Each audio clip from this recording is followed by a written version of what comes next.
What's up, TBS crew? It's your boy Steph, back with another reaction. This time, we have Unit 522, 3 creepy stories submitted by subscribers based on true events, number 9. Shout out if you get that reference. Uploaded September 14th, 2019. Now, y'all already know down in the description will be links to all of my social medias, this original video, and Unit 522's channel. Without further ado, let's get into it.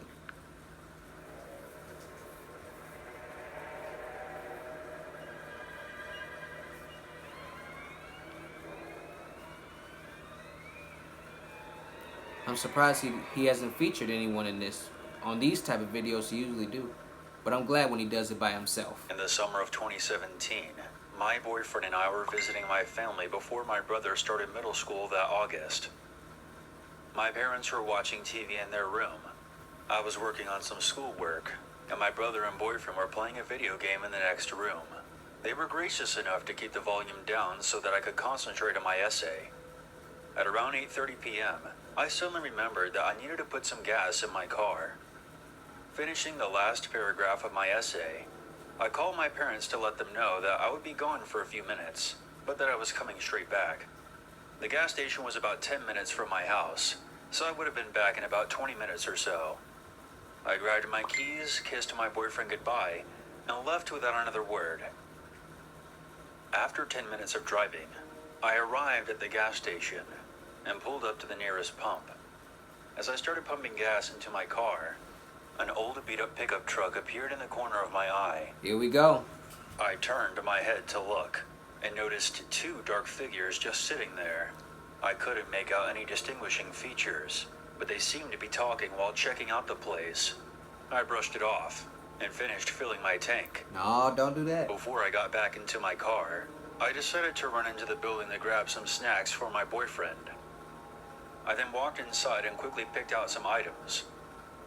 Just as I was done making my purchase, two men wearing jeans with black hoodies burst into the store, guns drawn. Yeah. Both of them appeared to be in their mid-20s and fairly built. "Everybody get on the ground!" the first man shouted. The cashier and everyone else in the store immediately obeyed his orders. There was a few panicked whispers until one of the men shouted at them to shut up. I felt my heart pick up its pace, and my blood ran cold. These men were about to rob this place, and possibly shoot up the customers or the cashier. I prayed silently to myself that no one would be killed or seriously injured. One of the men grabbed my hair. "You, stand," he commanded. Fearing for my life, I did as he ordered. Almost immediately, I felt an arm snake around my wrist and take hold.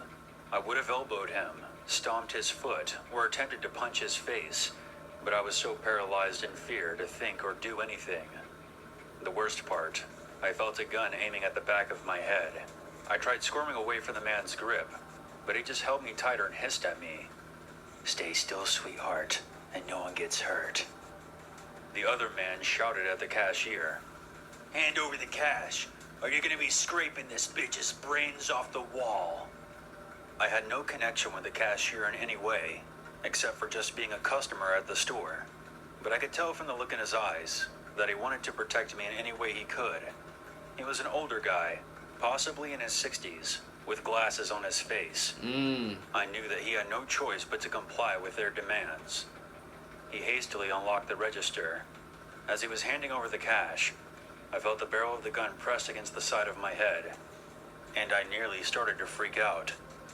I restrained myself and just started to tear up a little. My throat burned from holding it back, all for the sake of keeping myself alive for as long as possible. Once every last dollar bill was in the man's hands, sirens blared from outside. The man then stuffed the money into a backpack, then punched out the cashier. I was then thrown to the side, Damn. my stomach and arm hitting the edge of the counter before I fell onto the floor. As soon as the two men ran outside, they were surrounded by police. Within seconds, they were tackled to the ground and handcuffed. Good. I was still catching my breath, but I was more concerned about the cashier. I pulled myself up and peeked over the counter. For the most part, he seemed okay. although I could see his right eye was turning black. His glasses laid broken on the floor. "Are you all right, sir?" I weakly asked him, my stomach still hurting. "I'm a little blind at the moment, but I'll be okay," he responded. "Is everyone all right?" a familiar voice asked. One of the cops, who was also very good friends with my father, had entered the store. "Just us two might need some attention," I said. The officer turned towards us. He immediately recognized me and asked if I was okay. The cashier and I told him everything, as other cops eventually came in and questioned the other customers. It turns out that a customer had sneaked into the bathroom and called 911 without the robbers noticing. Good. Once the questioning had finished, I just couldn't hold it in anymore. I burst into tears, not because I was in pain, but because I had just endured the scariest moment of my life. I just wanted to get home and put an ice pack on my stomach. The cashier was rushed out of the store on a stretcher. "Do you need any medical attention?" the officer asked. I shook my head and cried, "I just want to go home." As I walked out of the store, I noticed a few cops investigating the truck I had seen earlier. And then it clicked in my head. That vehicle belonged to the two men. Yep. They had been scoping out the place, waiting for the right time to strike. And I was pretty sure that I was the first person they saw to use as bait. A police car followed me home that night. Eventually we came to my neighborhood. My mom rushed out of the house and embraced me in her arms. She kept asking me what happened, but I could hardly speak because I was crying so much. Once I was inside, my boyfriend saw me and wrapped me around his arms and held me until I calmed down. My dad's friend came in shortly after and explained what happened at the gas station. After the cops left, I was lying on the couch watching TV with an ice pack on my stomach. My brother came in and asked me what happened, but I knew that he had to go to bed soon, so I promised I would tell him in the morning. I was still pretty shaken up about what happened, and I didn't want to scare him. I then made a promise to myself that I would never go certain places at night ever again. An ice pack on your stomach, though? What about Tums? Laxative. A couple of years ago, there was reports of a woman being attacked in my area. This was shocking because my community had recently gotten rid of a bunch of drug dealers who operated in my neighborhood. Ginger And the ale. gang activity connected to that had died down significantly. We were all looking forward to living in a clean, peaceful neighborhood for a while. No such luck. I lived in an apartment building and was about 17 at the time. The attack on the woman was brutal. She had been sexually assaulted and beaten unconscious. Over the next few months, this happened to at least a dozen other women. Not much details were released to the press. I'm guessing the victims were too frightened to speak publicly about their encounters. Luckily, they all survived. However, none of them were able to give an accurate description of the perpetrator, as the attacker would usually sneak up from behind, in the dark. All of them were attacked while they were walking home from work. This meant that the assailant most likely watched these women and became familiar with their routines before making his move. Everyone was on edge. You could even see it in the streets. Husbands and fathers would hurry their families indoors as soon as the sun started going down. Children were not allowed to play outside after dark, and it was winter at the time, so the sun went down rather early. As soon as it got dark, the streets were dead. One day, my grandmother came to visit us. My mother had come down with a bad case of the flu. My grandmother spent the day at our place, and I guess we all chatted for a bit too long. By the time she was ready to leave, it was completely dark outside, and it felt wrong to let my grandmother go out on her own. My mom obviously wasn't feeling well, so I, being the stupid brave teenager I was, said that I would walk with Grandma to the bus stop. I was 5'2", not the ideal bodyguard, but come on. Would any of you let your grandma walk the streets alone with a serial rapist on the loose? Hell no. We got to the station just fine, and I waved to my grandma goodbye as her bus departed. There was a crowd of people who had gotten off the bus before my grandma boarded. After the bus was out of sight, I suddenly felt like I was being watched, and I turned around quickly. As I did, I looked straight at a dark figure who was standing under a lamppost that was just down the street from the bus stop. I froze, shocked. The recent attacks had been in the back of my mind all night, and here I was, practically by myself, staring down a dark, creepy figure that was standing under a street light. I suddenly broke into a run and caught up with the small crowd of people that had gotten off the bus. I ran through the crowd and sprinted home, looking behind me every 5 seconds. I was in hysterics by the time I reached my apartment building. Now, hear me out, guys. I know that nothing technically happened to me, but I was scared out of my wits. So I figured that I would call the non-emergency number for the police, just to let them know that there was a suspicious man standing outside the bus stop. Couldn't hurt, right? A while after I reported it, an officer called me back. I gave them my number when I made my initial report. They were really looking for this guy, so they made it a point to follow up on any possible leads. They got the man's full description by reversing the footage from the bus stop's security camera, and his appearance was an exact match to what one of the victims had described. A couple of days later, I learned from a local news report that they arrested someone in connection with the attacks. On the night before I saw him at the bus stop, he had apparently almost killed a female beat cop who was patrolling around an area where one of the attacks had taken place. He attacked her from behind and nearly beat her to death with a crowbar. Damn. Luckily, the lady survived. But I think that was one of the reasons why the police were so hell-bent on catching him. I've learned one more thing since his arrest. He'd apparently been there at the bus stop to look out for more potential victims. Thank God I called the police that night on purely a hunch. I like to think that I contributed to the arrest of a very dangerous man. Hopefully he spends the rest of his days behind bars, where animals like him belong.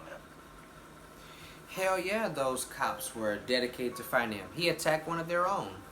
This happened when I was 9 years old in 1987. I grew up in Townsend, Massachusetts. It's a medium-sized town on the New Hampshire border. My dad worked for a very well-known local plastics company, and my stepmom worked at the Congregational Church. I got dragged along with his wife to church every Sunday, whether I wanted to or not.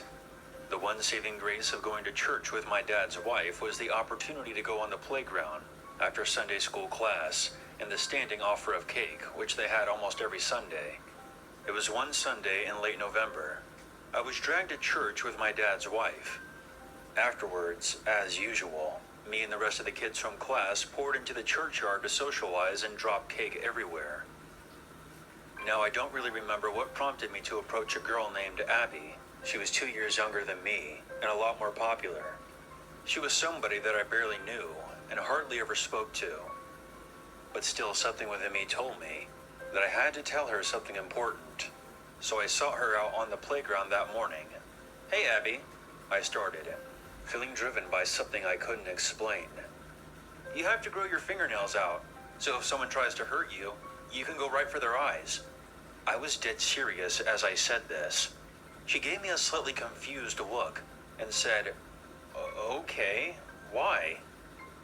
I didn't have an answer to that, so I just kind of shrugged and told her, "Just do it, okay? Trust me." A week later, she, her younger brother, and their mom would be found dead, murdered by a neighborhood psychopath named Daniel LaPlante. He had broken into their home, shot and killed Abby's mother Priscilla, and then drowned Abby and her brother William. He managed to hide from the police for at least 2 days, eventually being captured a half hour away in the town of Ayer. When he was arrested, the police noticed scratches around his eyes. I cried when I found out that she and her family had been brutally murdered. I finally understood why I had to warn her, but still could not explain how I knew. Regardless, I view it as a failure on my part.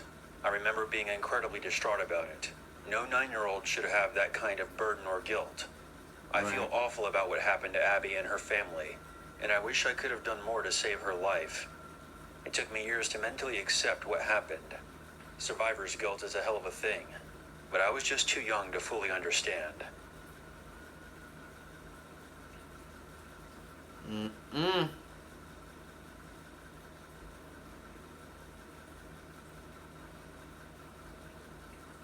There's always a reason to be afraid.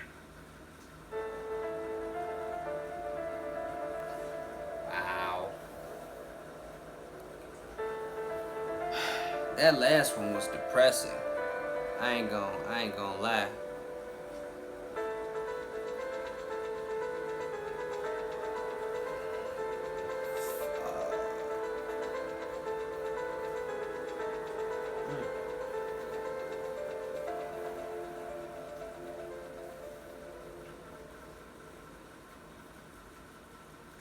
Every time he drops another one of these based on true events videos, man, I always be so like amped up to listen to it because, man, Unit 522, man, he a OG with this shit. Like he's one of my like top 5, top 10 horror narrators. Like in my opinion, he's up there with like Mr. Nightmare and, you know, Lazy Masquerade and, you know, like Corpse Husband and, like, you know, legends like that when it comes to this horror narration stuff, man.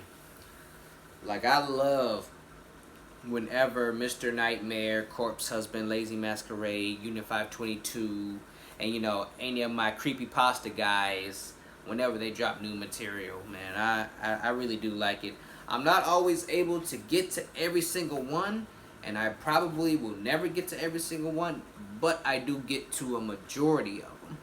And that is what I feel like should count the most because, you know, I'm only one person, and realistically, I don't know anyone who's going to sit here and record, you know, 30 to 40 to 50 reaction videos in a day, in a week, hours, all that. You know what I mean? You know, I do what I can. I react to what I can. I watch what I can. I listen to what I can.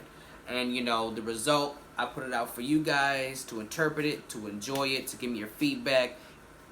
Excuse me. And I always want you guys to be honest with me, you know, because that's what we're all about with this TBS crew, man. With that boy Steph, man, I just want everybody to be honest, be themselves, to do what you do, and handle your business, and be true to yourself.